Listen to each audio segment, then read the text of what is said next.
Haley. I'm Cori. And we are Lit Libations. Welcome. Welcome. Oh my gosh. What? This book. We're doing book. The Duke and I Part 2. And there's a scene in this book that we can't get over. It kind of ruined it for me. Yeah. And if you know, you know, and you're about to know. Vastly different from the show, I think. It's definitely like, it's the same concept, but worse. Oh, yeah. Because in the show, it still was, it still wasn't great. No. Like, was it good? It wasn't acceptable, but... It's really... Wait, I actually just watched that specific scene today. Okay. And, like, it's so bad. We'll go more into it. Because okay. I don't want to just, like, tiptoe around it. I want to be able to, like, dive into it when we talk about it. Okay. And that's, like, near the end, so... Yeah. What are we drinking? Oh, we are drinking... I burn for you. I burn for you. I just watched that scene. I watched all 4 episodes today. It's in the last half nice. of the That's a good show. idea. I wish I would have. Yeah, because everything's like fresh on my brain. Mm-hmm. I know exactly like all the stuff I want to talk about. But this is really good. It's a jalapeno margarita. With pineapple juice. It's really good. It really is. I think it's one of our best cocktails. I think so. Yeah. It's like sweet, but it's got that really nice spice from the like a jalapeno. Yeah, but not too much. It's really good. And it really wasn't that difficult. Yeah, and we didn't even measure accurately at all. Do we ever measure accurately at all? And that's why it's surprising that it's so good. Yeah, that's so true. How often we measure. I'm not a tequila girl. Oh, I'm a huge tequila girl. It's so good. Oh, I love tequila. Though it does make me a little sporadic. Oh. Spontaneous. Nice. Yeah. Unpredictable. That's unpredictable. That's fun. All right. Should we get into this mother? Yeah. Fricker? Let's get it over with. No, I'm just kidding. Most of it's okay. Yeah. Okay. So where we left off, Daphne and Simon just got caught by Anthony going at it in the garden at a party. And now Simon is prepared to die in a duel with Anthony the next morning. Lady Whistledown had not mentioned the incident, only that Daphne went home early with a headache. So that's interesting. She didn't get wind of it. Or did she? I don't think so. Yeah, I don't think so at that point. Because I think, yeah, go ahead. Okay. So Daphne knows that Simon has demons inside of him. She notices when he goes quiet, but she also seems to be the only one that he relaxes and laughs with. By the way, she's back at the house, pacing her room, trying to think of a way to get the boys out of the duel. She needs to talk to Colin, but the rest of the family apparently is still at the ball, which is good because that means the news of her canoodling hasn't spread yet. There's a quote that says, "There were always whispers, and whispers, if left unchecked, could grow quickly into roars." I thought that was a good one. Mm-hmm. And then I think it's Violet, Benedict, and Colin finally come home 2 hours later. And Colin comes up to her room to tell her that his friend Macclesfield saw them disappear into the hedges at the party. And she's like, okay, what did he see? And he's like, you went into the hedges. Yeah, he like didn't even know. He's like, see wait, anything. I thought he was lying. That was scandalous enough. Yeah. But don't worry, he won't talk. We've been friends for like a decade. Like he won't say anything. But also, Lady Danbury might know because she was looking at Colin like she knew like what Daphne had done. Yeah. Daphne said that she wouldn't talk either because she's not in the business of ruining lives for no reason. But Daphne is afraid that Anthony will kill Simon in this duel. Like he's that angry. She tells Colin everything and she's like, I need your help. You're the only one that can help me. And he promises to help her. Of course he would. He'd do anything for her. And then he says, I hope he knows what he has in you because if he doesn't, I may have to shoot him myself.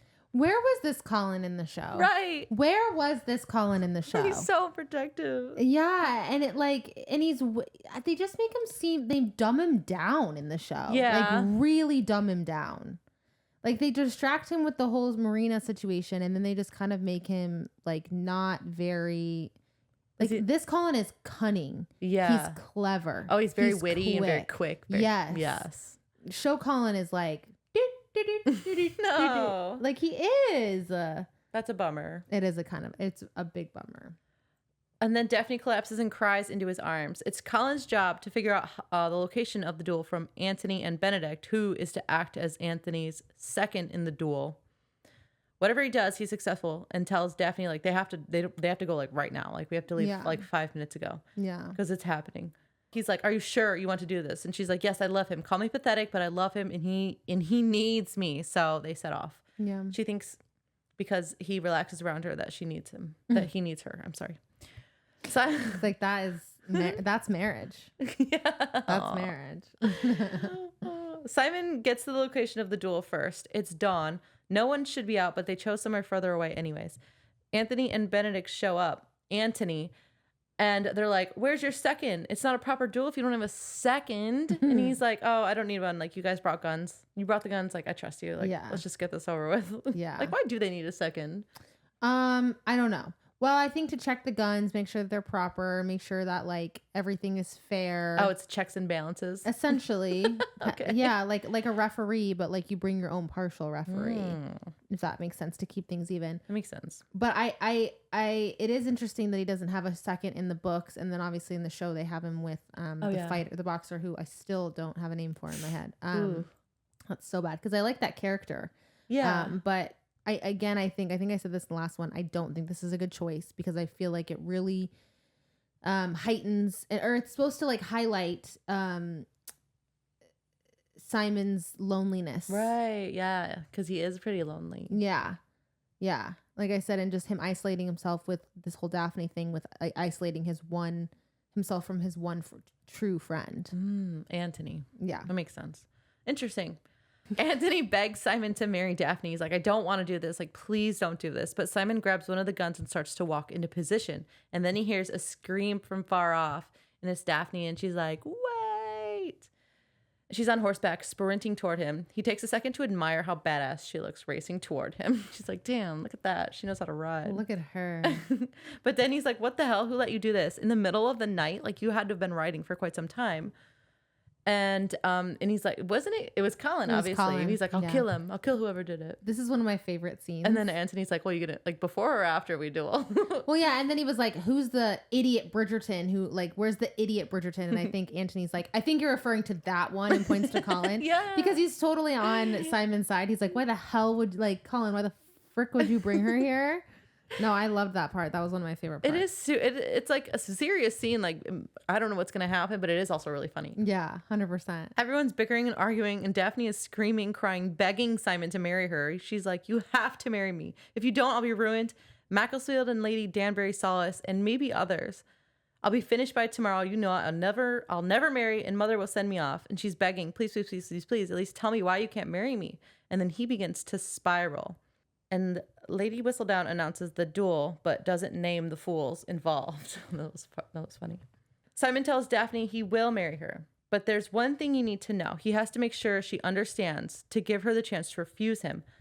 Simon can't have children, but what he doesn't say is that that's almost the truth. These notes are confusing me, but he doesn't tell Daphne the whole story. So we know that it's not the whole story. But we don't know exactly what's going on. Right. Daphne doesn't show much emotion, but thinks about it for like 1 minute. Anthony comes over to ask if everything is all right. And then Daphne says, "Yes, no need to duel. The Duke and I are to be married." And then Anthony tries to hide his relief and his excitement, but remains calm and cool. And he's like, "Cool, great. Oh, that's good. It's good news." Yeah. Simon's like, "Are you sure, Daphne? Children feels like a deal breaker for you. It's your dream, and it's the only thing I cannot give you. Are you sure?" And she says, "You're worth it."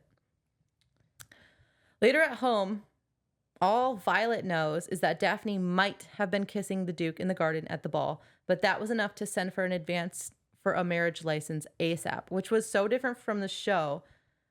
In the book, Violet and Daphne are pretty open with each other, and in the show, Daphne hides things from her. In the show, Daphne, how did she like ask for that marriage license? Because it was so different. Yeah, well, the Queen was involved. Yeah, so it is tough because you kind of have to take into account. Lady Danbury was also part of like this whole situation because she was kind of a mother figure to Simon. So, you know, they did know that something happened. I'm fairly certain that Daphne straight up lied to her. For which part? About the kissing in the garden. She like skirted around it and like lied. In the books or in the show? In the show. And in the books, like Violet knows something. She's like, I know, but like, don't tell me the details. Like, Right. I'm just going to get this done. Right. And I feel like in both, Violet does know, like, obviously she's smart, so she knows. Yeah. I think Violet does admit too that it happens more often. I think this is in the show. Yeah. She says it happens more often than you think. Specifically like with these types. She's like, it happened between me and Edmund before. You know, we kissed before we were engaged. When there's a true love match, these things are difficult to contain. But what's important, I think, really quick that I wanted to say during the duel is important to know that Diamond and Saphne. It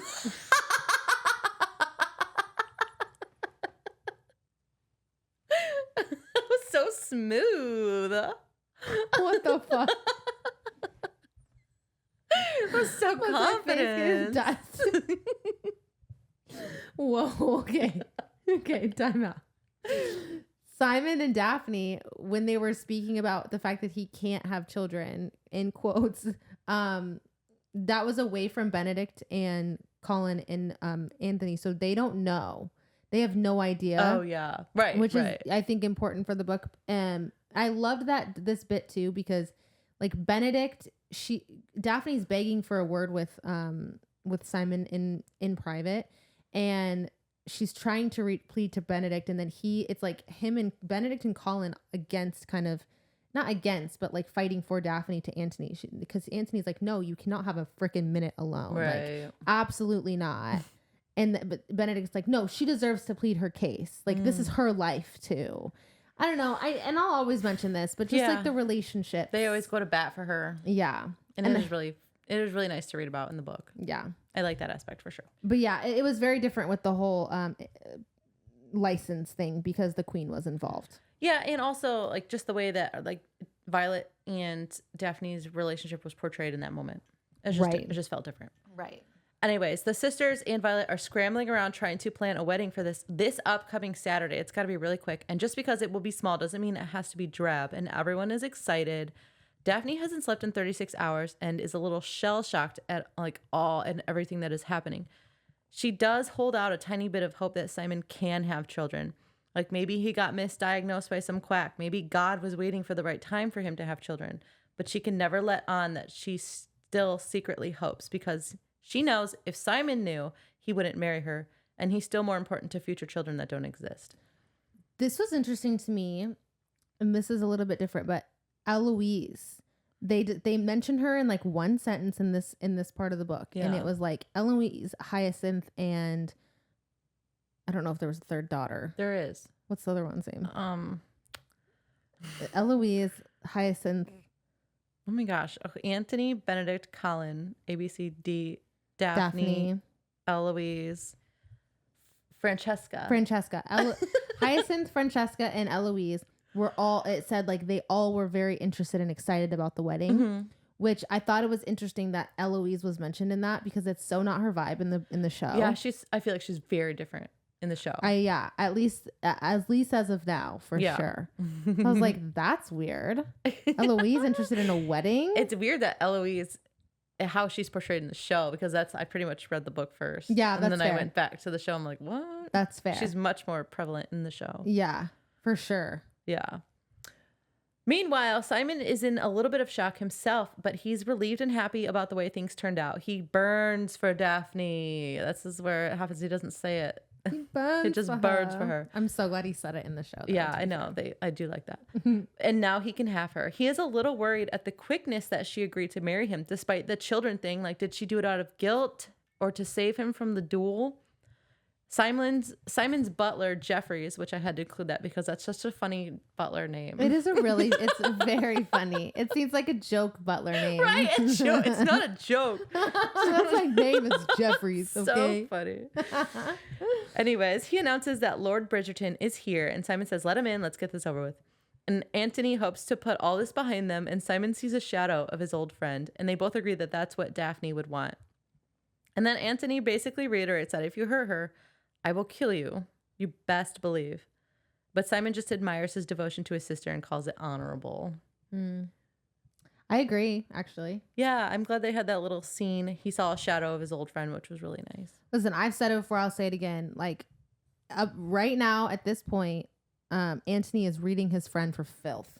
Like I stand by that. Yeah. He's 100% saw the attraction and like knew what was going to happen and knows that like doesn't understand why, obviously, with Simon having his apprehensions and all that stuff with marriage and kids, but knows it's going to hurt Daphne. Yeah. And everything he's doing is to protect her. And I stand by that. Oh, 10 toes yeah. down. I don't disagree with him at all. Yeah. Like at any point. For sure.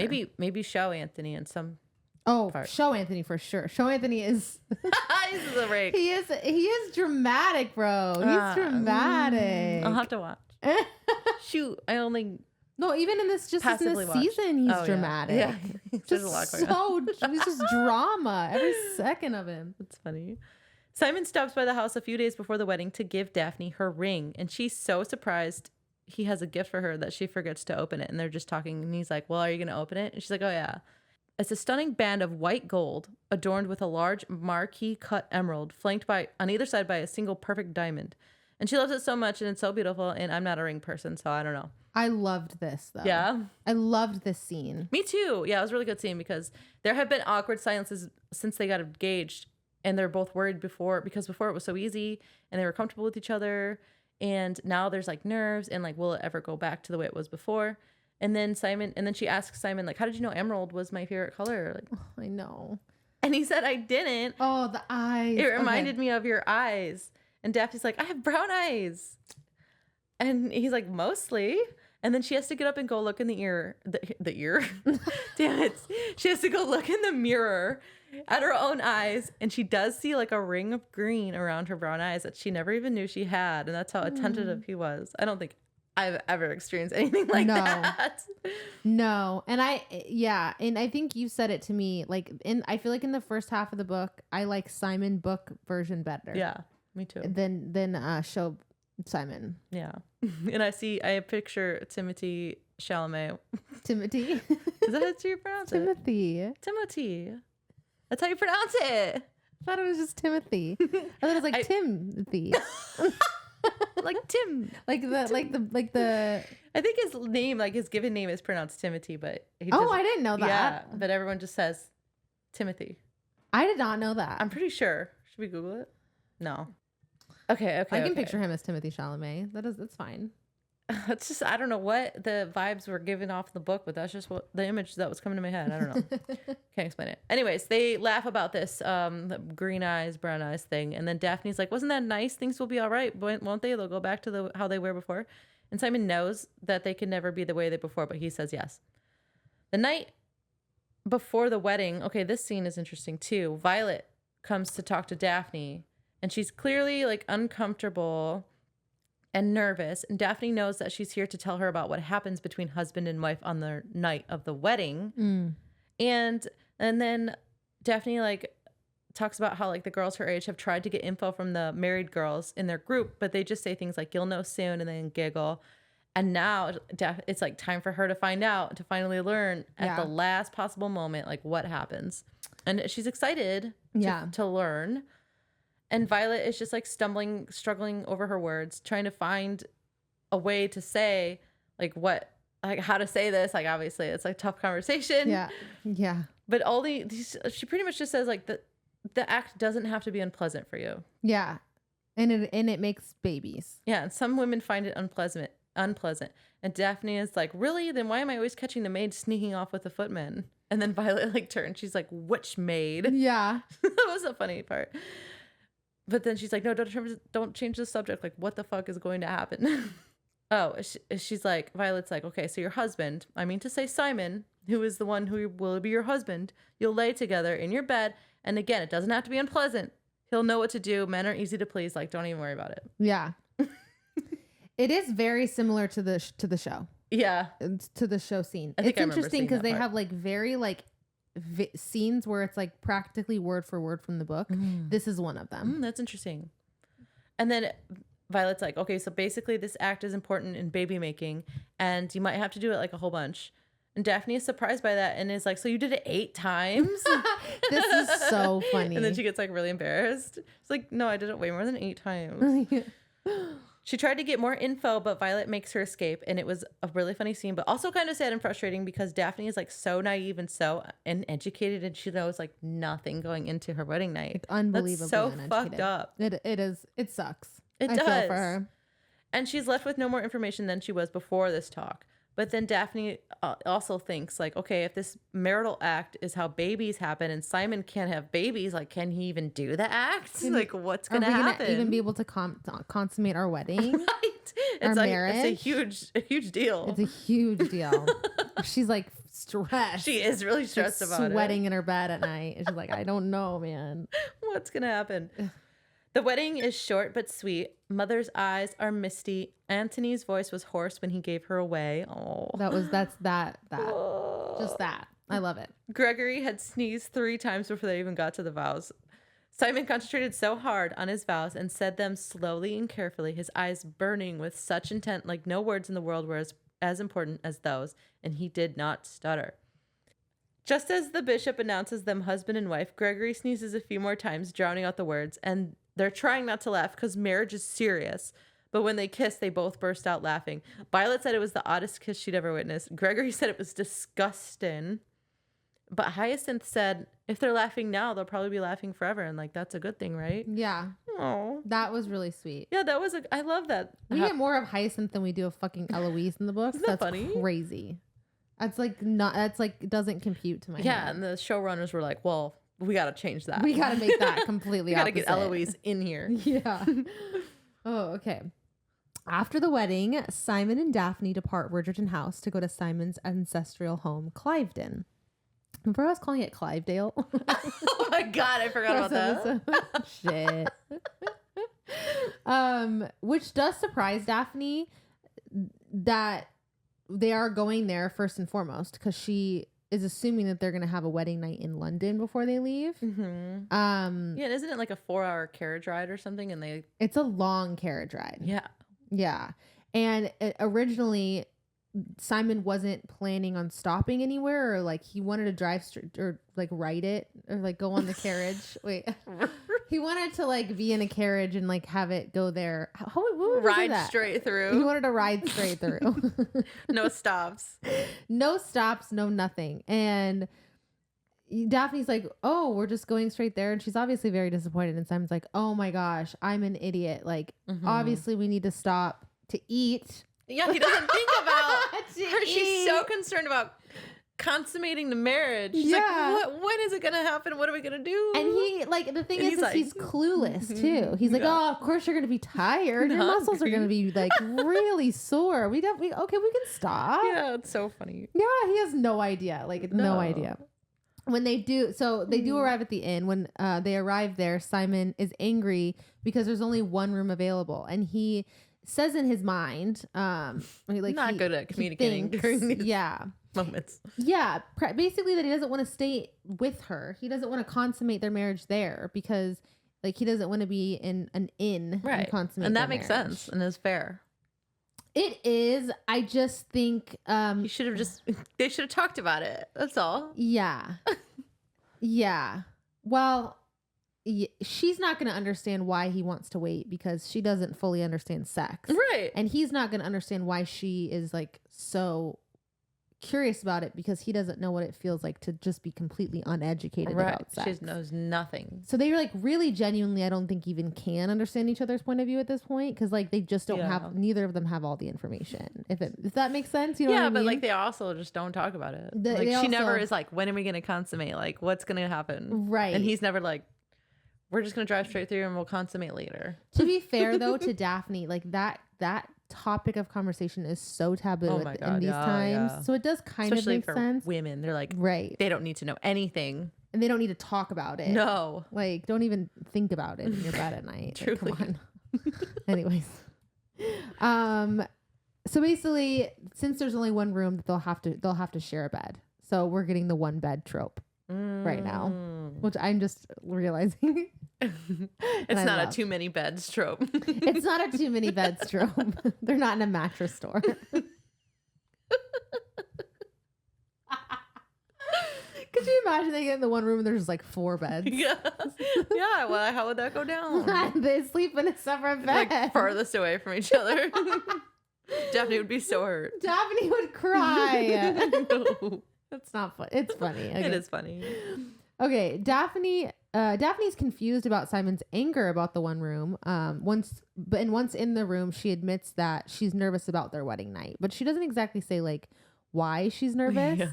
And he does finally catch on, and he tells her, he's like, oh, it's our wedding night. Oh my gosh. He's like, well, I would prefer to wait until we are at Cliveden to consummate our marriage, which she doesn't understand. But Daphne, upon hearing this, begins crying and apologizes to Simon for being insensitive, saying that she should have known that he wouldn't be able to consummate their marriage because he might be like, he's impotent. That's what she was leading on to, and he was like, I think she did say it too. I think she's like, no, she didn't. Did she not? He was the first one to say impotent. Okay. She didn't say it outright, but like it was clear that's what she was thinking. And he's like so mad about that too. He's like so offended. What? Yeah. Oh, my manlyhood. So yeah. Being called into question. Literally, what in the fuck? When Simon hears this, again, he's upset and he asks what gave her this impression. And Daphne explains like it was her mother and explains what my mom told me that you're impotent. Such a funny scene. Right. But she did kind of say that. She's like, my mom told me. Yeah. And he was like, what? Like, what would your mother know about my ability to work my dick? What are you talking about? And then she finally explains what her mother said to her and about making babies, making babies and how about the marital act is I think how they like put it is, it is what makes babies. And Daphne voices her assumption that because Simon can't have children, he must not be able to perform the marital act. And Simon realizes how little Daphne knows about sex and assures her that he is in fact able to consummate their marriage. Yeah, and he like laughs at her like naivete. He's like, oh my god, she's so fucking naive. I forgot. Yeah. Well, and I get it from his perspective because all he's been around is like any women that he has been around that he's talked to for more than 5 minutes outside of Daphne have been the women he slept with, right. Which has been, I think his preference was like prostitutes and like widows. Oh yeah. So, you know, every woman he's talked to knows about sex outside of Daphne. So he probably just genuinely like did not know, like really. Yeah, but also I don't know, just the way that the society treats women like at a young age. Like I feel like everyone should know that they don't know shit. Yeah. You know? Yeah. I don't know. The only reason because even when Simon was growing up, his school that he went to more than likely was like an all boys school. When he was growing up at Cliveden, he was by himself with a bunch of maids and like he wasn't like out in society as a child. Yeah. So he actually was fairly sheltered in kind of any of the things that he would know about society and all that stuff as well. That's the only reason I'll give him a pass on that. Yeah. Okay. Just because of how he grew up. Potentially. Maybe he should have known. I don't know. I mean, she was I don't know. It's just a weird time period. Weird. It is weird. Weird traditions. So many weird traditions. Weird things. Ugh. Okay. That night at the inn, Simon and Daphne have sex. I didn't know if I was going to say boink. Oh, I thought you were just going to say consummate their marriage. They consummate their marriage. Yeah, they do. But before Simon climaxes, he withdraws his giant penis and comes on the side of the bed. So Daphne won't get pregnant. She doesn't know that yet. But yeah, that's what he does though. It does explain it, but like just not really, but she just doesn't know what that means. Right. And it was good. I think at one point, like she was naked and he lies her on the bed. And this might be one of my favorite lines. And she like goes to grab the covers and pull them over her. And he says, "No, I'll be your blanket." And then he lays on top of her. And I was like, whoa. That was good. Whoa. I'll be your blanket. That's crazy. Spicy in the end. Yeah, it really got spicy. Yeah, it was a good scene.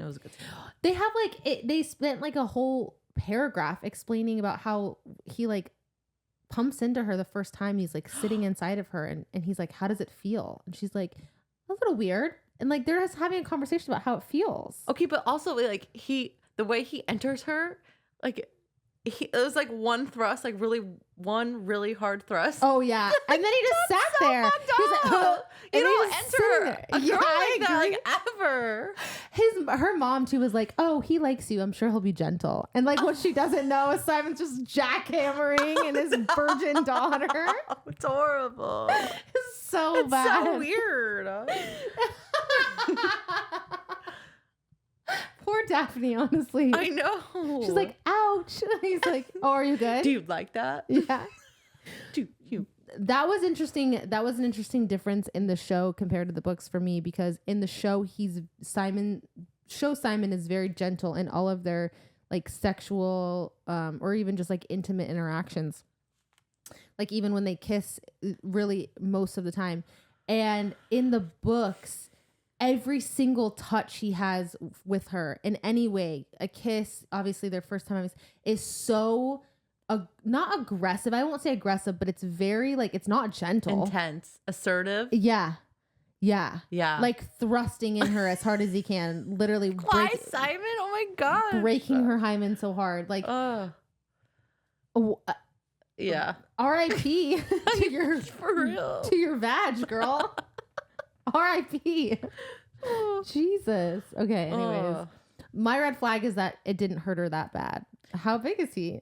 Good point. It's like, okay, sorry, that's not important. It's like, yeah, it feels okay. It's just a little weird. Yeah, it just feels a little uncomfortable. Just that I haven't felt this before. But other than that, he's like, I'm good to go. It's supposed to hurt. No, you're supposed to be bleeding. Oh no. Jesus. Okay, that was the most intimate we've ever gotten with that conversation. Like, Okay. Okay, when they arrive. When they arrive at Cliveden, Daphne asks Simon what it was like to grow up there. But he refuses to discuss any topics about Cliveden and intends to keep his childhood memories a secret from Daphne. Forever and ever, which is why he'll never make her happy, according to him. They spend their first week at Cliveden as a married couple locked in their bedroom having sex. Oh, yeah. It was a very short scene. It was very, very brief, or like very short. I think it was like one sentence that they talked about it, but I thought that was good to put that in there because they did have a ton of sex. Yeah, and they got pretty comfortable with each other. Yeah, in that week. Yeah, 100%. I did like that note, but they don't really go into a ton of detail about just like any conversations they have or anything like that. Daphne has tea with Mrs. Coulson, the housekeeper, asking her about her time at Cliveden. Prior to being a housekeeper, Mrs. Coulson was a maid to the former Duchess, who was Simon's mother, and knew her really well. They were like childhood friends, and I think Mrs. Coulson's parents worked for Simon's mother's parents. Oh, and so when she became the Duchess, she like asked Mrs. Coulson to work as her besties. Personal maid. Yeah, I love it. I do love that as well. Okay, Mrs. Coulson recalls how difficult it was for the Duchess to conceive a child and mentions that everyone assumed it was the Duke's fault, the Duchess's fault, but it could have been the Duke's. They don't know for sure, but 1813. Yeah. So what's going on? Right. Like Mrs. Coulson adds though that she's like, women need a strong, healthy seed from a man in order to have a child, in order for like the womb to... For it to take or whatever. Yeah, for it to quicken. A womb won't quicken without strong, healthy seed, which that line is very important. For Daphne. Mm-hmm. The information is news to Daphne, but she manages to keep a neutral expression as Miss Coulson talks about how the late Duke cruelly rejected Simon because of his stutter. Okay, two things. Is this the moment that she realizes what he's been doing? Or No. does it clicks later? It clicks later. I think she hears it and she's like, I think it like... in her subconscious is like taking root, right? But she doesn't understand. Not yet. Yeah, because it does happen shortly after. Yeah. Seeing that Daphne is distracted by what she learned, Mrs. Coulson thanks Daphne for having tea with her and leaves. I did want to say really quick, I had a whole thing planned to talk about quickly about Mrs. Coulson in the show versus the books. Okay. Mrs. Coulson is very different in the show. She's more like off-putting, in my opinion. She's just very like... In the show? Yeah. She just seems moody a little bit and like... It's like, oh, I don't like my job. No, not even that. She's very judgmental of Daphne. Oh. And like they do go a lot more into the books or into the show about Daphne's time as Duchess at Cliveden and how she kind of her acts in specific to like as a duchess, if that makes sense. Like they go to like a fair and they talk about her duties or whatever. Yeah, her actual duties as a duchess, which they don't do in the books at all. We don't know anything about what they do. And I don't actually mind that they put that in the show. I think that that's a really good addition. I like that they showed Daphne kind of struggling as a duchess in her duties for that sense. Yeah. And learning and kind of growing. But I don't understand why they made Miss Coulson so judgmental and just not super, like she was just kind of cranky. I don't know. She did still have this tea conversation with Daphne and opens up a little bit, but it was kind of like not. It shocked me. It just wasn't friendly. She did during the conversation she was, but prior to that she was not friendly at all. I don't know. That's interesting. Very strange. I was like, what is the point of this? Because they made a point in the book to say like how she was very friendly. Yeah, she's a nice lady. She's a good character. Right. So I thought that was a little strange, a little odd. Chapter 16. That night, as Simon and Daphne... Oh, sorry. You scared me. I wanted to say this too because I don't know why. I feel like in the show as well, they didn't really put any emphasis on Simon's stutter. I was surprised to learn when I read the book how much it still plagued him. I don't even remember it coming up like at all. It did in the very beginning. Okay. And it was like he overcame it and that was all it ever was. And then he was rejected. And then but that was the main problem like with him was his father. It wasn't about the fact that he still was on a like daily basis, still trying to like still struggling with every day with the stutter. Right. And trying to overcome the stutter and trying not to stutter even in a lot of these situations with Daphne with like society and like it just was never mentioned. Yeah. That's a bummer. I think that they left. Yeah, because that's a huge part of his character. It makes him very, I don't know, appealing in some way. Yeah. I can't explain it, but 100%. Yeah. And it also shows like why he's so quiet. Yeah, he doesn't talk a lot because he doesn't want to stutter. Right. Oh. Exactly. I was bummed about that a little bit. Sorry, I wanted to put that in there. That night, as Simon and Daphne get ready for bed, Simon thinks that Daphne is looking at his mouth and becomes suspicious that Mrs. Coulson may have mentioned his childhood stutter, which makes him kind of insecure. I was like, I was still in the mind of like his seed. Oh. I was like, why are you looking at his mouth? Oh, he doesn't think she's going to be onto that probably for years, I bet. Probably. Like, I don't know how he thought he would never she'd never learn. No, it's insane. Yeah. Anyways, yeah. Simon and Daphne do have sex. And before this, Daphne does tell him that she loves him for the first time. And she's basically like, you know, you're enough for me. Like, you're all I'll ever need. Like, like literally being really sweet and saying all these things. But after they have sex, Daphne notes that just like in the inn, Simon withdraws from her after, like, right before he climaxes, comes on the side of the bed. And she remembers how Mrs. Coulson remarked about the strong, healthy seed, and everything clicks for her. She's like, oh my God. Now it clicks. And she is pissed. She like gets up and she looks at the cum and she's like, what is this? And Simon's like, what? He's just like looking at the bed. He has no idea. He's like, what? Is there a spider? What? She's like, what is that? Like... And then he like kind of refuses to answer, like he won't even answer her at this point. And then Daphne suddenly understands that when Simon said he couldn't have children, it meant that he wouldn't. He refused to have children. It's an issue of his personal wishes rather than his physical capabilities. Mm-hmm. Oh my God. Daphne then accuses Simon of taking advantage of her ignorance on the subject and says that she can't forgive him for lying to her. I don't know. I know. I kind of like really, it's not as like out, dude, I don't know. Because like he has every right to not want to have children. He did say, I'm never going to do it. Like I don't want to. Yeah. I can't. I mean, he did say technically he didn't lie because in his soul he can't have kids. Yeah. But even though physically he can. So I don't know. Yeah, I mean, I don't know if it really matters about I don't know. Maybe for Daphne it does.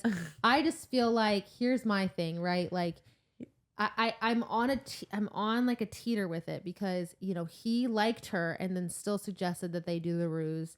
They both knew that they were falling for each other while they were doing the ruse, knowing it was a bad idea. She was the one that lured him into the maze, like knowing, like wanting him to kiss her. Right.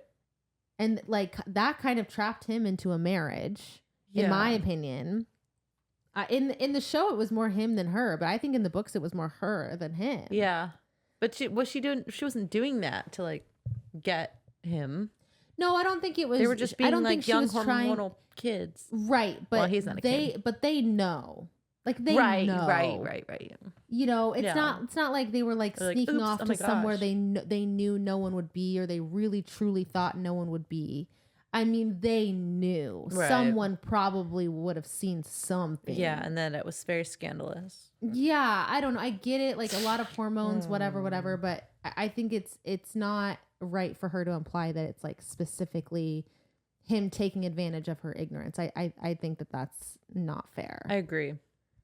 I don't know. It's a tough one. It is tough, and it doesn't get any easier. It really doesn't. It just becomes way more complicated. Simon explains that because of his father's rejection, he has decided that the family title should die with him. Daphne suddenly remembers that she has letters from the old Duke in her possession and wonders if he had wanted to apologize to Simon before he died, which like probably not. Simon storms out of the room, and Daphne ponders what she'll do next. They have a really big fight, and I think it was during this moment. It's one of their big fights that I'm not even joking. Like, I thought he was gonna hit her. Oh yeah, I think it's the next one.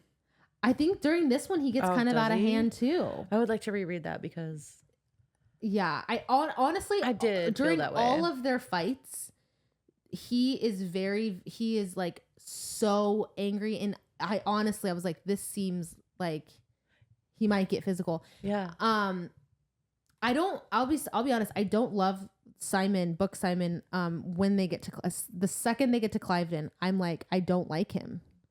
Yeah, because he's like, oh, I burned for you, I want nothing more than you, I love you, I'll do anything for you. And then as soon as something happens, like the societal norms of husband like crashes down on him, he's like, I own you, I can do whatever I want with you. Well, yeah, it's that. And then like anything that reminds him of his father, like they could have stayed in London. They didn't have to go straight to Cliveden. Why did they do that? And everything in Cliveden triggers the shit out of him. Why did he do that? Because he said that was the closest place that he knew that could be ready for their arrival for them to have a honeymoon. But they could have stayed in London for a week and just delayed their honeymoon a week. I don't understand. What else are they doing? Literally, it's like, who cares? Like, the whole object of your entire life is to get married. Yeah, it feels like. And they did it. Congratulations. Yeah, you got it. You got time now. And so it's like, and everything at Cliveden triggers him to a point where like he gets really, I think at one point she talks about children, and he just completely shuts down on her and like goes and walks towards the flowers and does like, and then like anytime he just shuts down, doesn't talk to her, constantly gets super moody and rude. And I'm just like, me personally, I couldn't deal with that. No. He becomes very unlikable when they get to Cliveden. Yeah, and he doesn't ever want to talk about it, and that's the most frustrating part. Yeah, that was the thing about show Simon that I actually liked, because they do make him more. Was the second they get to Cliveden, the second he's like, I burned for you, their relationship to me becomes way more like a relationship I personally could get behind. Because like they talk, they have like real conversation, they have like moments of like having dinner. It's just like very sweet, and like he actually talks to her, and he seems like he very much wants to talk to her about things, maybe not his dad, but he's everything happy. else. Like a weight has lifted off of his shoulder, and he's happy 100%. But now he's just like moody and triggered by everything. That makes sense. Yeah, it's weird. Is it my turn? Yeah. No. Oh yeah. No. Right. Okay. It's getting close. It's getting too close. Okay. Daphne tries to talk to Simon about the night before. She finds him in his father's study, thinking it weird that he could be comfortable there. That's fair. Yeah. She says, yes, we need to talk about it. Simon says, sorry if you feel like I betrayed you, but remember, like, I never wanted to marry anyone. You knew that, and I was willing to die to avoid it. We both knew that. She's like, that's not the point. You were never, ever thinking of your potential wife. You were thinking only of yourself. He says he knew she wanted children and was willing to die to avoid it. I can't blame you for wanting children, having come from such a large family yourself. Oh, okay. So he's like, I knew you wanted children. I was willing to die to avoid this whole situation because I know that you want children because you were raised with a big family. Like, of course you do. Yeah, right. And then she's like, you can also have a large family. We could have that together. Like, don't you see where this could go, Simon? He says he warned her that he wouldn't have children. She said, no, you said you couldn't have children. There's a huge difference. And he says, well, in my soul, I can't have children, so I wasn't lying. And then she leaves, having discerned that he is not open for this discussion. Simon keeps to himself for the rest of the day. He feels guilty that Daphne feels betrayed, but still believes confidently that he did not betray or deceive her. Even though a weight has come off his shoulders, there are no more secrets between them.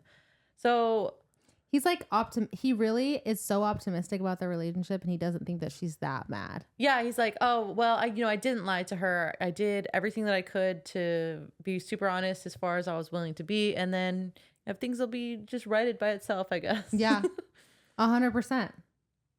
He's fighting himself on the subject when he decides to go talk to her about it again, and this time at his behest. She's my wife, damn it. I'll go see her whenever I want. What? I just don't like this fight. No, yeah. Oh, no, it's not good. He goes to their room. She's not in there. And then he calls for a maid to ask where she's at. And the maid is being like really shifty with answering outright. It was really awkward. Why was the maid being like this? I don't know. And he's raising his voice and becoming like really scary. And she says, well, she's sleeping in the Duchess's room now. And he's like, well, which one is that? She was just not giving him the answers, but like whatever. Yeah, she could have just been straightforward. Yeah, to be fair, but like, like he needs to calm the fuck down. Oh yeah, he did not like that she moved rooms. No. Anyways, he goes over to the room that she's in and knocks and pounds and yells, and she doesn't answer. And then he's yelling, Daphne, Daphne. And then finally she's like, yes. And then like answers the door. He's so angry. Like, I don't know why she let him in. He's in a very scary mood. Yeah. Agreed. I would not have let him in. I'd been like, tell me what you want from the other side of the door. I might have, but I would have, because I would have been too, because he was like, this is where he was like, he wanted to break down the door. Oh yeah. And he could hear her breathing on the other side. And he was like, I would hurt her if I did. Dude, I didn't from here on out, the book is not good. No. She defies him at every turn, and at one point he grabs her arms too hard and says, I own you. Mm-hmm. She's like, you own nothing but your father's title. You don't even own yourself. And she basically tells him that his life is ruled by a dead man. And then she says, are you telling me that every time you pull out and shoot your load on the sheets and not inside me, that you're thinking about me? Dude, she's got balls. Goodbye. Because him this heated, I would not have the balls. I have balls. I would not have the balls. Yeah, she really does not hold back. And I do admire her for that. But she says, your father is still ruling you from the grave. I really don't know how she says any of this stuff, because that is crazy. Yeah, I agree. He weakly tries to say, you're wrong. Like, you're wrong. But she had him gagged pretty good, and metaphorically. He tries to seduce her, and it's working, but Daphne fights him off and says, I think you should leave. And he says, you're my wife. I own you. I can make you want me. I could force you to let me stay. And she says, you would never do that. And he knows she's right, and then he leaves. And we're at the chapter. Trigger warning for sexual assault. This whole thing is so hard. Yeah. Man. So when Simon leaves, he wants to go get drunk. There's plenty of pubs by the river and plenty of sailors looking for a fight. So he goes and fights sailors and gets drunk. I thought this was so... I hated this. This would be an ick for me. Oh, going out and getting drunk and fighting in bars? Yeah. Yeah. Like, just like an innocent people in your land, you're the duke, and like you're this rich duke rolling up into a bar. He's the duke. Literally, like rolling up into a bar, just fucking smashed, getting foxed, and then just like beating the shit out of people. Yeah. I would be if I was one of his one of the people in his land. Where do we get a voting What is going system? on with this dude? Like, I am pissed. yeah. When's the voting system? Could you imagine, like, my husband got home last night. He actually got his ass beat by the Duke. He was really drunk. What did your husband do? He's just like, literally, he didn't tip the bartender enough, apparently. he's just in there for a drink. I don't know. The He Duke, just decided to fight him. Honestly, my husband was just sitting there, and the Duke just came up to him and punched him square in the jaw. It was insane. It was insane. What is going on with the Duke? That's crazy. That is so funny to think about it like that. That actually made me so annoyed when I read this. I was like, ew. Ugh. And then in the show, they just have him like fight for like entertainment. Is that what happens? Yeah, they fight. So he fights. He'll like box with his friend, and I think like at one point he gets into like a real fist fight with Anthony, but like a little bit later on. But like he's not fighting like, random people at the bar. So he just boxes for like exercise. Yeah, but he's not boxing right now because his boxing friend's in London. He's in Cliveden. Right. I mean, he doesn't have a friend in. He's not a friend in this in the books. So he's got an outlet at least in the show. Yeah, right. Some sort of. Anyways, Simon decides that he wants Daphne back, and by back he means in his room. So he'll try that tonight. He slogs his way to her room, making so much goddamn noise, wailing her name like Nigel Burbrook did the day that they met. I too remember the parallel between yes. He's like, Daphne. Yes. Daphne. Daphne opens the door and he falls inside. And she's like, you're drunk. Where have you been? And he said, out getting foxed. Yep. Out getting foxed. She wants to be furious with him, but he's like just too pathetic in this moment. He's like, I want you back. But he's too drunk to have the discussion that they need to have. She's trying to get him into bed so he can sleep it off. And he drunkenly tells her, I never meant to hurt you, but I can't give you what you want. He says his father always got what he wanted. He wanted a perfect son with a perfect wife and a perfect family, which is why he won't have children, which would deprive him of an heir, and the family name and the title will die out. He's stuttering a little bit, and she pities the child inside him that always wanted to please his father. She's frustrated because the best way to thwart his dead father would be to live a long and happy life and succeed in the glories that his father had been so determined to deny him, but he doesn't see it like that, and he's way too drunk for this conversation. Finally, she gets him into bed, and he pleads with her to stay with him, and she promises to stay. He starts snoring pretty soon, and she goes to leave, assuming he's asleep, but he grabs her and says, stay with me. Have you ever had that happen? Like your man is just too drunk, and he's just like, won't let go of you? No. Maybe my men don't love me enough. Like, let me go sleep in another room, damn it. Oh, no. I also wouldn't leave my bed to let him go sleep. I would if he was like, I have. No, that's fair. I'm not. My thing. I don't care about him. I'm not gonna leave the comfort of my own bed. Right. So, you know what I'm saying? But yeah, I'll put him in a different bed. Right. And I'll go sleep in my bed. Right. I'm not putting him in my bed and then I'm gonna go sleep in the guest room. I'm just selfish. Anyways, they sleep for only an hour, and then Daphne wakes up. She thinks that she needs to get up and starts to cry at their situation. She knows why Simon is determined not to have children, but she doesn't agree with him or forgive him. She goes to get up, and he grabs her back to him, and he's aroused, but still for sure asleep. Mm-hmm. She gets an intoxicating sense of power. Yeah. He wakes up when she grabs his dick, and he wakes up, but she's like, shh, like, let me do everything. She climbs on top of him, and they have sex, and he's a little bit more awake now, and he's into the sex that's happening. But he's like still very drunk. Yes, and like very drunk. Yeah, too drunk. This is not a scene that is you can misinterpret. Like, this is flat out rape. Yeah, it is. It is. She knows when he's about to come, like from his mannerisms or whatever. So right before he does, she holds herself down on top of him with all of her strength so he can't pull out.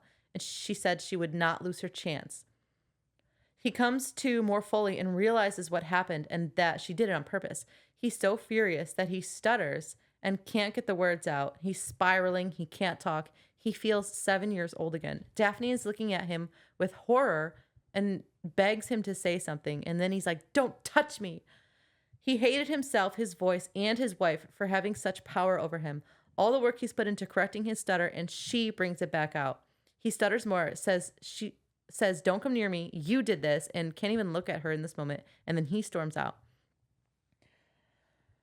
10 hours later, Daphne finds a note that says Simon had to leave for business to another estate. I trust that you'll let me know if conception was successful, is what it said. Daphne knew that he was angry, but like was shocked that he would actually leave her. She naively thought that she could fix him, basically.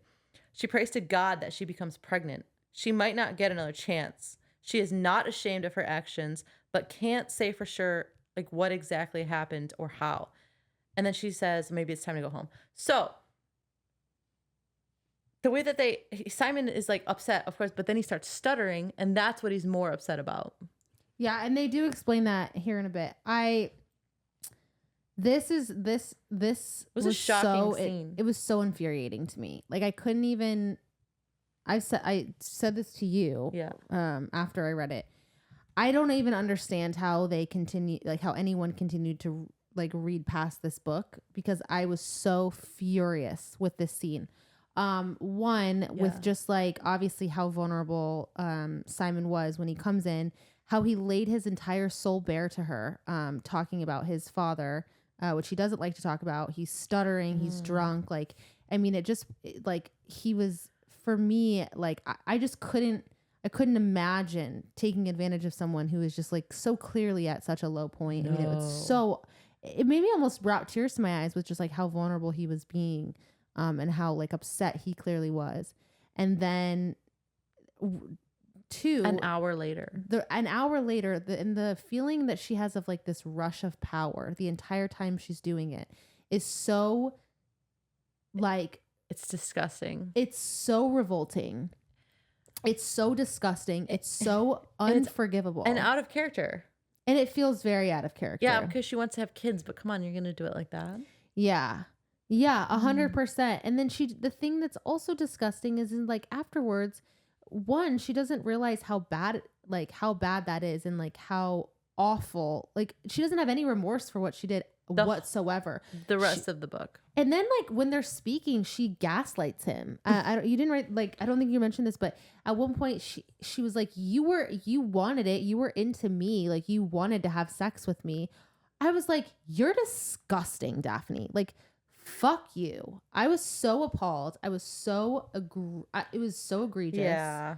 And like for her to be shocked is absolutely ridiculous. I'm like, but I will say, like, with all the my feeling where I thought at parts where he was going to be physically violent to her, at this part where I feel like, I don't want to say he'd be justified, but like I would understand this more than anything. Like you've just been assaulted. Like, yeah. If anyone's going to feel so like violently angry at that point, it's probably going to be after you literally were just assaulted. And he restrains and he holds back and he walks away. Yeah, but he didn't think about hurting her. He was only so ashamed that he couldn't talk. He couldn't keep his keep himself composed enough to talk, and that was what really upset him. But he was upset. Of course, he was angry. Yeah. Okay, let me finish the next chapter. Yeah. Daphne goes home the next day, but she thought it wouldn't look good if she showed up back home to her family without her husband. So she went to Simon's house in London instead, which was nearby. And she just like walks into his house and like introduces herself to the staff.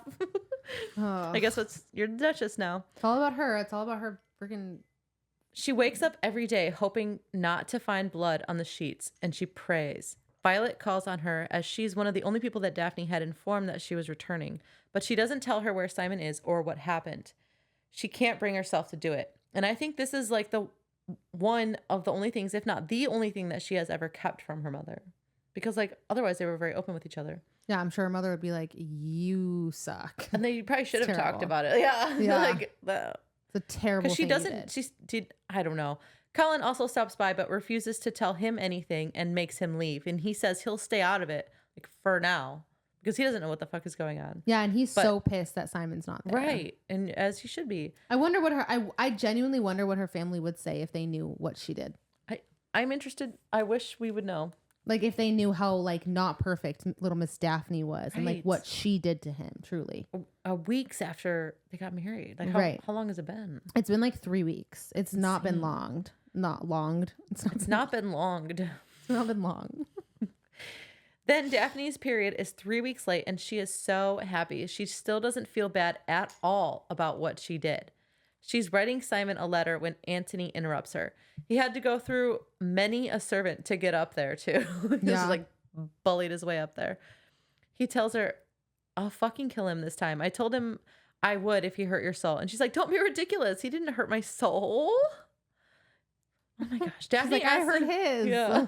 Daphne asks him to deliver her letter to Simon for her and makes him promise not to read it and also not to kill him. And he agrees. And he leaves immediately, but it still takes 4 days to get to Simon. And then he confronts him at his country estate. He tries to ask Simon what happened. And he's like, I know you both love each other. Like, what is going on? But Simon only says, like, you wouldn't understand. Anthony is pissed, as he should be, but tells him, like, people are gossiping about her. You better find a fucking doctor, sort yourself out, whatever's going on, and get your ass back to my sister. Anthony leaves, and Simon reads the letter, which Daphne says, yes, I'm pregnant. I'm in London. Like, tell me what to do next. Like, where do we go from here? And then he makes plans to go to London himself. And that's where I'm left off. So, I mean, yeah she's give weeks. me your thoughts. So she's spending weeks by herself at this her London estate or whatever the fuck it is, hoping and praying that she's pregnant. Yeah. And does not feel bad at all. No. Like, this cannot be misinterpreted. No. I just don't understand. No. Her mindset. I think I'm frustrated because I think there was a million different ways that It could have been written to where they would have had some sort of blowout fight without having to literally have anyone rape anyone. Right. Like, truly, like, I don't think they could have just had a blowout fight where he left. Like, he made her so, or she made him so upset that he stuttered, was then ashamed, and then left. I just don't think that it needed to be a situation like that at all. Yeah. There's no reason for it whatsoever. Yeah, because, like, yeah. Let's just finish the book, and then we'll have... yeah, we can do final thoughts on it. Yeah, because it just needs to be finished. Yeah. It just ruined the book for me. I think anyways, I had a hard time. Yeah. Chapter 20. When Simon gets back, he first goes to the Bridgerton house, and I thought that was kind of crazy. And they're like, she's not here, and he's like kind of rude to their butler, and he's like, their butler's like, she's at your house, dipshit, like kind of, yeah, which I thought was just like so funny. That is funny. And then when Simon arrives at Hastings' house, Jeffries informs him that Daphne is out riding in the park. And Simon is so, like, beyond himself shocked. He's like, oh my God, that's so dangerous for a pregnant woman to be riding on a horse. What the hell is she thinking? Like, I'm going to have to discipline my wife. Yeah, but he's like, give her a stern talking to. Yeah. That's not a pregnant wife. Yeah, what in the hell? Even though she assaulted me. It's not funny. Sorry. It just came out of nowhere. I mean, it's an uncomfortable laugh. It is 100%. And you're right though, but it is crazy how his mindset just changes. That's what I was gonna say. Daphne at the end of that chapter, she was like, like, now that I think back on it, I'm not even really sure what happened. And then Simon also has that same like thought. He's like, but I don't really know how it all went down. Yeah, and that's how it was resolved. Right. I think the other thing too is I think they've had this conversation where Daphne says like, you don't actually know if you want to have kids. And I think this is a good display of it because I do agree that in a sense that like he hasn't ever thought about it for like something that he'd want for himself. It's all about I agree. This promise he made to himself and not necessarily about what he would want personally. Yeah. Because which I think is why he's flipping on it so much and being so protective of her and his new baby, potential baby. Simon rides out to Daphne, and when Daphne turns to see who is following her, she runs into a branch and falls off her horse. She loves riding. Riding's her thing. She was out there to ride and try and... it's very early in the morning and try and like break into a run on her horse because she loves going fast on her horse. And she runs into a branch and falls off. Simon makes sure Daphne's all right before asking why she thought it was a good idea to go horseback riding while fucking pregnant. Daphne explains that her period started 2 days ago and that she isn't actually pregnant at all. That she thinks basically that she willed her period away. That's a thing, right? It is, I think. What is it called? phantom pregnancy or something? Yeah. That's probably. I actually don't know. I don't want to like.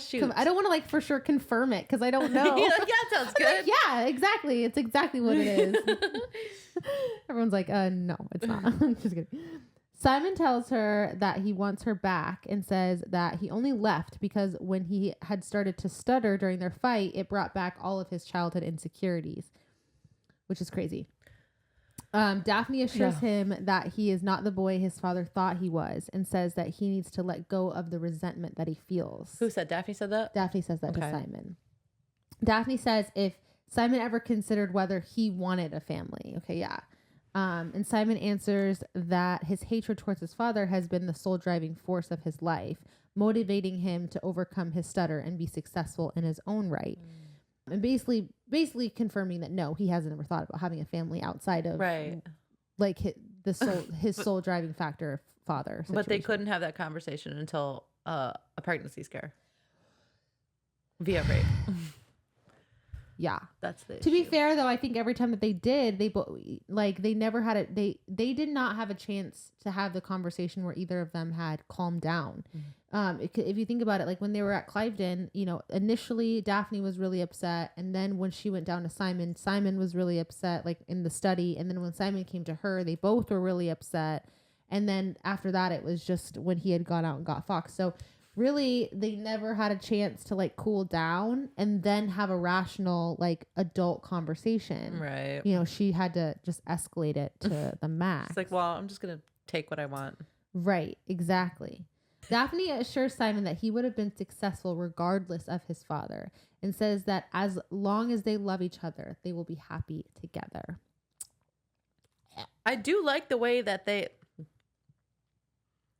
talk through that, but just not the way that it got there. No, 100%. I think it's ruined it for me because I agree. I think that obviously these conversations I think would be very constructive if she had never assaulted him. Yes, exactly. Like I just think all of this, everything just feels wrong. It feels so wrong. Like I genuinely can't root for this couple. Yeah, when I read that scene, like after the rest of the book, I just had like a pit in my stomach and I'm like just confused, bad taste in my mouth. Yeah. Mm-hmm. Like what kind of message is that sending out to like couples in marriages? Where we've just kind of gotten to a place in society where we can be on the same page, mostly, thank God, that people can be assaulted in their marriage, right? What kind of message is that sending out when you read this book and then all of a sudden it happens so blatantly and then they're like working through it a week later? Yeah. And then, I mean, how did they work through it? They're just like, well, we both can't really remember exactly what happened, how it went down. So it's so icky. It's just so icky. It is. Daphne and Simon return to Hastings' house to find the Bridgerton brothers waiting for them. Oh yeah. I loved this scene. They say that they won't leave until they're convinced that Simon loves Daphne and will treat her well. It's like they should be convinced. They should be having Daphne convince them that she'll treat him well. The hell? Daphne tells them that they need to leave and let her fight her own battles. Simon tells Daphne that he loves her and they kiss. He takes her off to the side. He's like, I do love you. And that's the first time he's told her that he loves her, by the way. That's crazy. Yeah. And it was like a big moment for them, which was really sweet. Yeah. No, it wasn't. Ugh. It's bittersweet. It should have been sweet. Yeah. When they realize that her brothers are still standing there, Simon demands that they leave his house. Afterwards, Simon tells Daphne that he meant what he said because she's worried that he just said that because the brothers were there. Oh, yeah. They go upstairs and have sex. And this time, Simon doesn't pull out. Oh, on purpose? On purpose. They had one conversation. Yeah, I was going to say, like, there was like one night. Literally, they had one conversation. It was like same day. Oh my God. It was like not even an hour after he got back. It's just what? Yeah. And, yeah. Right. I don't know. Daphne asks if he is sure, and he confirms that he is. Later, Daphne tells Simon that it's fine if he doesn't feel like he's ready to be a father. He's like sitting. Is it, Daphne? Is it fine? Right. Like you could have just really. Like say really, that Daphne? Yeah. Oh my God. He's like sitting in, I think their drawing room or whatever, and he's like looking out the window. And he obviously is deep in thought. Because I don't think that he was ready. Like, I don't. No. I think he did it. I think he did it to appease her. Yeah, you just had this like mental breakthrough.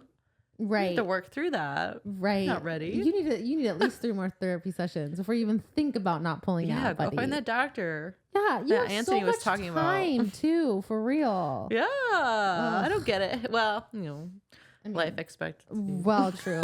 In the 1813s. Yeah. It's actually so funny. Simon admits that he isn't sure how to feel about it, but he knows that he no longer wants to make the decisions just to spite his father, which he doesn't even know what he wants at this point. Yeah. He came in her. It's fine. However, Simon admits that he's concerned they will have a child who stutters like he did. Daphne assures him that they will love any and every child that they have and help them in any way that they can. Later, Daphne remembers the letters she has from Simon's father, and Simon tells her that he doesn't want to read them now, but he might want to read them someday. Okay. And she's like shocked. She's like, oh my gosh, she didn't get mad or anything. So it's kind of yeah, because like she was worried that what his reaction was going to be because she kept those letters. Right. She didn't burn them. Right. Like and he was just like, I don't want to read them. I don't want to burn them. Like, And she's like, really? And he's like, yeah. Which I thought was okay. He has like one mental breakthrough and it's like no longer toxic at all. It's a romance. It's fine. Okay. Epilogue. 4 years later, an announcement appears in Lady Whistledown Society papers that the Duke and the Duchess of Hastings have had a baby boy. 4 years later? Mm-hmm. It's 4 years for one baby? No. Oh. No. Give me a second. Give me 1 second. It's like the 4th baby. This is their 4th baby. Yeah, it's confusing because in the show, they have the baby boy right off the bat, and it's the boy is first. The anonymous author speculates that because they named their daughters Amelia, Belinda, and Caroline, that the boy's name will begin with a D and might be David. Good guess. So yeah, it's their 4th child in 4 years. That's a lot. Simon wonders how Lady Whistledown could have known the baby's name, even though he and Daphne haven't told anyone yet, and worries that the gossip writer has a spy in their household. Daphne tells Simon not to worry about it, and she hands the infant son to Simon, who promises David that he will love him no matter what. Mm-hmm. I guess they live a happily ever after. And then, do you want to do the second epilogue? Yeah, I have like a few short notes on it. I thought they said something about like Lady Whistledown riding just a few streets down from their house. Yeah. So I was like, does that mean something? Like, is that a reveal? Like, I don't know. Yeah, I mean, obviously, I thought that they were going to reveal it in the books. I'm kind of confused. Book. Oh, is it? Mm-hmm. I Googled it. Oh, interesting. So in the show, they revealed it after the first season. Yeah. Should we just say it? Or so, guys, trigger warning for now. You can trigger warning. Spoiler warning. Later with Lady Whistledown. Trigger warning. If you don't want to know. Yeah, spoiler warning. It's Penelope Featherington. Yeah. So it actually does make sense because 4 years later, I guess I don't know when Penelope and Colin do get together, but it would make sense that Penelope would know the name because she's always been close to their family. Because Eloise and Penelope, I think in the books, are friends. I don't know. They've got to be together by now. But either way, Penelope is close to their family. Yeah. Okay, so every book has a second epilogue. So the second epilogue in this one, it starts when Daphne is 41 years old and she becomes pregnant with a 5th child, which is really funny because like after their 4th child, they had sex like whatever and they never got pregnant again. She's like, okay, I guess that's it. Yeah. I guess we're done. So they just have sex until you're done having kids. That's wild. That is kind of wild. It's like, what is that one family? The Duggar family. Isn't that what they did? Probably. They just like kept having kids. They had a lot of kids. It's like 19. Oh God. Anyways, not get into that. Yeah, we don't even need to get on that. They are visited by her brother Colin and his wife, who is Penelope. They do say that, who come to see Simon for advice as they fear their child has a speech impediment. Unsure of what to tell them, Simon opens the letters that his late father left him and discovers there is nothing of value in them. He's like, well, maybe like he would have written something that would help.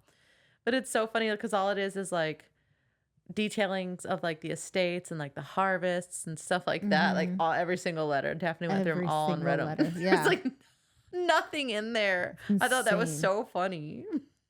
It's like a huge part of the plot, kind of. Yeah, at one point too, it was like he was like, I'm hosting a gala if you'd like to come. Like I think he meant to send these letters. Oh, he never did. But he didn't. Like, yeah, because right. there was like some stuff that was supposed to be like in the moment, which is very strange.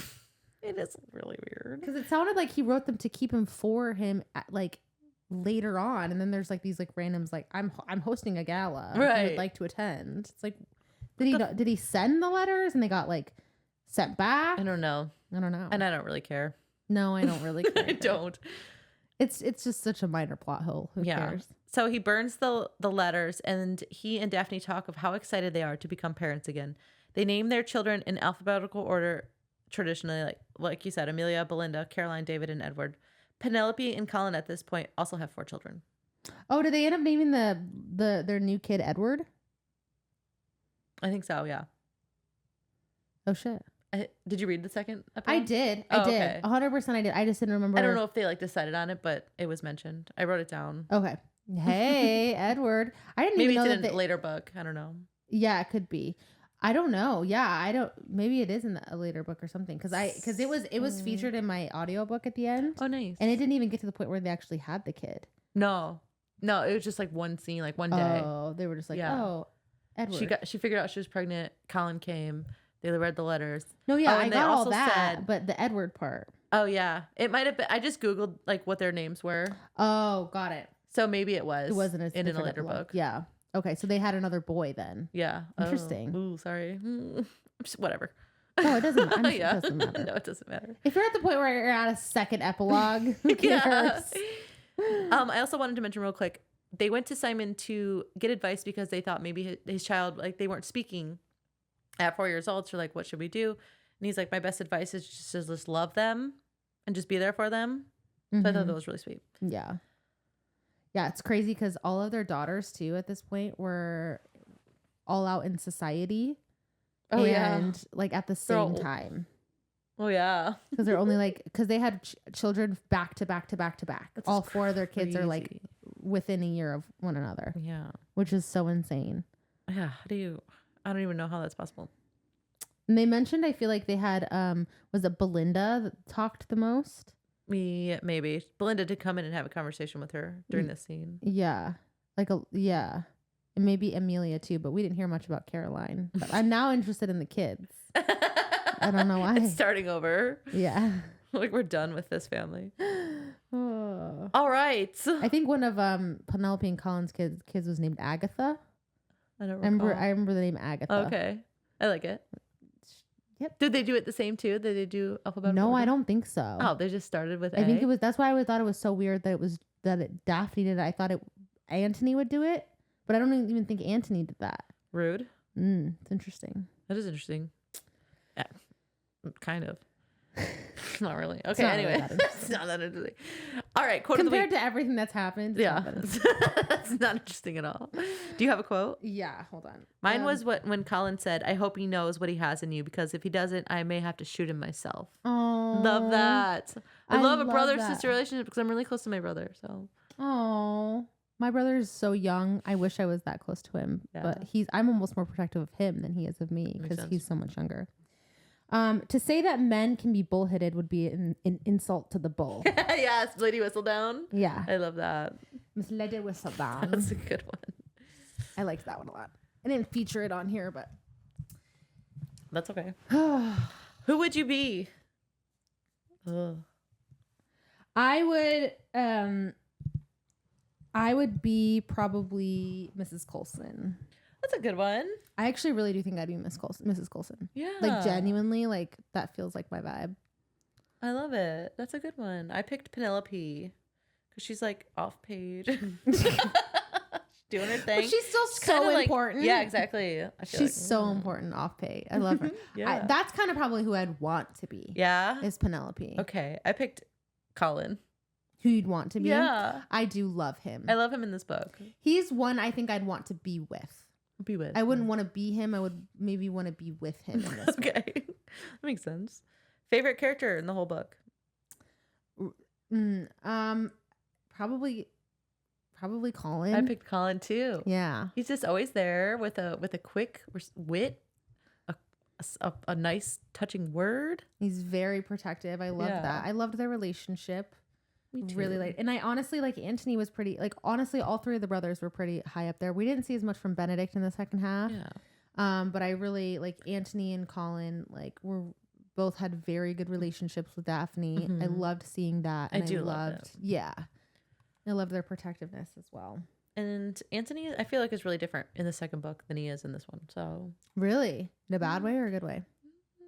I don't know. We just get inside his head more, so you just see a different side of him. Yeah, that's fair. Yeah, because right now we only see him from Daphne's point of view, pretty much. Yeah, and he's super protective, and he's like hot. He's more rakish in the second one. Yeah, that's what I did like about maybe. He's just very like, oh, I'm gonna marry this girl, and it's like whatever. Yeah, yeah.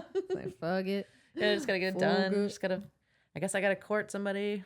This is very nonchalant. Yeah. Until Kate enters the picture. Anyways. I genuinely like. I'm not joking. I'm being so serious. If this book, if this was an unknown series, I said this to you before, I wouldn't keep reading. Yeah. Me either. Oh, me either. Because for a lot of reasons, that scene being the big one, but also like it's just too straightforward. I like this one, but I feel like I don't know. Go ahead. I don't know. I was gonna say I like this one. I like Simon. I like his arc, I guess. Like how he stuttered. Like that was just so I didn't expect that at all from this book. Right in the prologue. Yeah. So I mean, I like that. I was excited about that, but just the way that it all ended was just like. Yeah, I agree. The ending was what ruined it for me because I actually really did like their relationship. I liked their dynamic. They had really good chemistry in the beginning. I liked that they both kind of weren't like they weren't perfect, but they were, they really felt very strongly for one another. They had that love, that kind of like he had that thought process that you would dream a man would think about. Like, that you would think about anyone. Yeah. Oh, I wish a man would want to burn for me. Right. Like, that'd be so hot. Like all those things were so good, but I really criticize the author for putting that scene in there. I understand that this is supposed to be a romance and it is supposed to like obviously end with a happy love story and be a happy love story. And I can understand having strife and arguments and whatever. I just think that it was irresponsible of the author to add a like sexual assault scene and not see through it the way that she should have. Right. Really, like I was gonna say Simon should have left Daphne. Like truly. Yeah. Yeah. The scene itself was whatever. The way that it was handled afterward was not okay. No. Yeah. Truly unacceptable. Crazy. Yeah. Crazy. Yeah. Daphne, least favorite villain. character. Yeah. The villain. She is. I don't know that was funny. But. Am I the villain? No, she is the villain. She is. And I don't think there's an excuse for not like knowing enough about sex to even like to still even do that. Like, no. It's so icky. What was it? The sense of power that came over her. Is that what despicable? Yes. Crazy. That's psychotic. That honestly like that would be worrisome. Yeah, that's a red flag. That's 3 red flags. That's a lot of red flags. Icky. So what is your star rating for this book? Dude, it probably like up until that scene, it was up until that part, I would probably say it was like a 3.7. It's like a 1.5. Okay. Like I genuinely would not have I would not continue reading if it weren't like one of the biggest like book series in around. We already said we were gonna read 4. I know. And yeah, if we didn't already say it, and we might and not also even if we already said it, but it wasn't as popular, I don't think I'd continue. I really don't. Yeah, I would agree with you. I would be like, okay.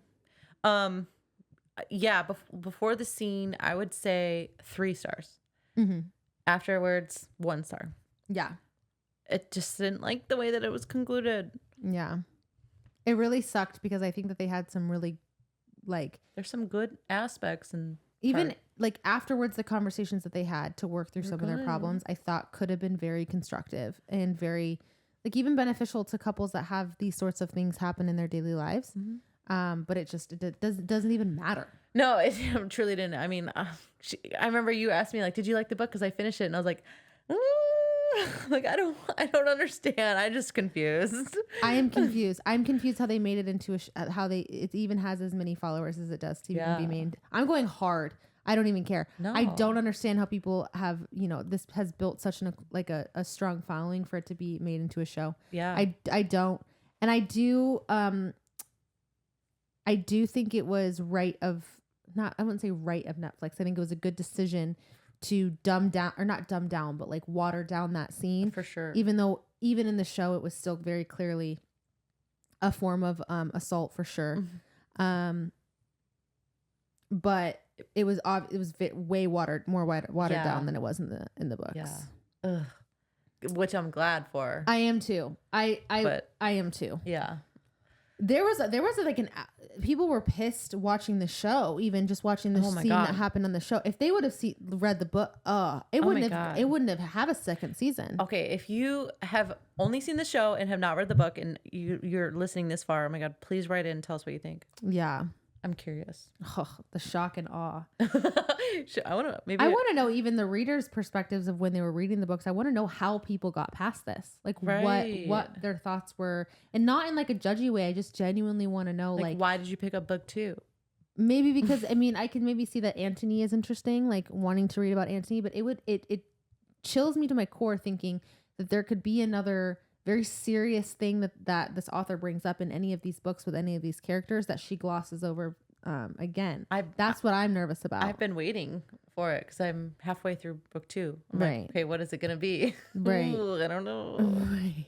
Nothing yet. Ugh. Okay.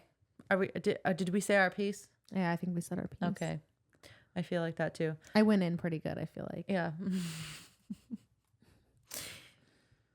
That's how I feel. Yeah. Next week we're doing The Viscount Who Loved Me. That's such a funny title. I am excited for this book, specifically because I've watched the show, and this is the actor that plays Anthony Bridgerton is just everything. I'm so glad they shaved his mutton chops off for the second season. Oh my God, it's like unbearable to look at their faces with their hair. Oh my God, I hated it. He did go through the Bridgerton glow up for sure. For sure. The Bridgerton glow up. It's a thing. I really think it's a thing. I believe it. Colin right now, the actor that plays Colin is just like going around doing all these things, like all the press tours. Oh yeah. And I've just been drooling. I wasn't even attracted to Colin when I watched the first 2 seasons. I was like, he's fine. He had the hair too. Yeah, but even with the hair, like I just was like, he's fine. Like when they got rid of it, I was like, and like now he's doing all these press tours, and I'm like, whoa, getting sucked up. Whoa. Okay. That's illegal to look like that. Oh, really? No. Send me a video. Okay. Anyways, we're reading through chapter 12 for this next episode. Yeah, that's all I got. I'm excited. Me too. The next episode will be fine. It's gonna be fine. It's gonna be fine. It's gonna be fine. It's gonna be fine. Everything's gonna be fine. We're gonna move past this. Hopefully. If you have any questions, comments, or concerns, please email us at litlibationspodcast.com. Oh my gosh. Wait, what is it? Wait. If you have any questions, comments, or concerns, please email us at litlibationspodcast@gmail.com. There it is. Use the at Gmail. Oh my God. I think I had a stroke.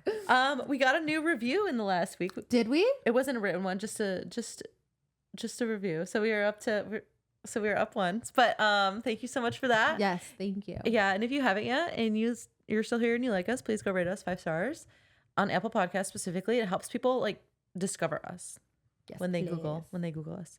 Yeah.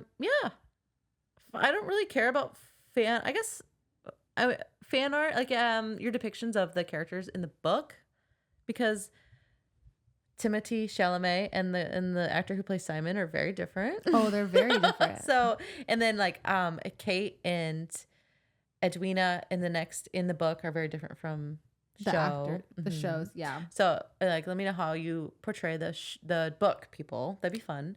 I don't really care about fanfic for this series. If you have fanfic, I would love to see a fanfic of myself in a Bridgerton style dress. There you go. In a dress? Yeah. That's a good one. I think so too. I think that'd be so fun. I mean, fan art? Yeah, fan art. Yes. Not Oh my fanfic, gosh. fan art. I was like, you want somebody to write you in like oh a my sex God. scene with like Colin? No, please actually write me in the sex scene. Please actually do that. With who? I don't know. Anyone who you feel like Ooh. would be like my personality match. Yeah, we'll read. Just not with Nigel Burbuck. Oh God, why? Why? No, like why would you even bring that? Oh, of course not, Nigel. Well, if someone thinks I'm his personality Oh match, God, yeah. We won't read that. We won't even fucking tell you that we opened it. I'll have to be checked into a mental asylum. I'm not even joking. I won't let you read anything like that. Yeah, you'll have to be my gatekeeper. You would be totally like Colin's match. I would love that. Because he's so. I feel bad taking him from Penelope. Oh, you know, gotta do what you gotta do. I would just not fit in this world. I'll be honest. Oh my God, no. I would rather die. It's that serious. Than be put I'd out rather into society die. and like be paraded around. Oh my God. Dude, I'd be embroidered in a scandal about him immediately. Yeah, you'd be a spinster then. I would be a spinster for sure. So fast. It'd be bad. Same. We're just like spinster sisters. Yeah. Spinster sisters. We started. There's the fanfic. Spinster Sisters. Oh my God. Spin off. Oh my God. That's a good one. I love that. Me too. Write that down. And we never get married. No, we do. We get married eventually. Yeah. To each other. No. Maybe. Plot twist. Spinster sisters. Someone write it, Oh my please. God. Oh my gosh. Oh my God. I bet people don't even listen this far into the episodes. I know. They're like, as soon as we do like favorite character, they're like, okay, and Bye. done. Anyways, okay, let's end it. All right. Love you guys. We'll see you next time. Bye. Bye. Eat and drink your food.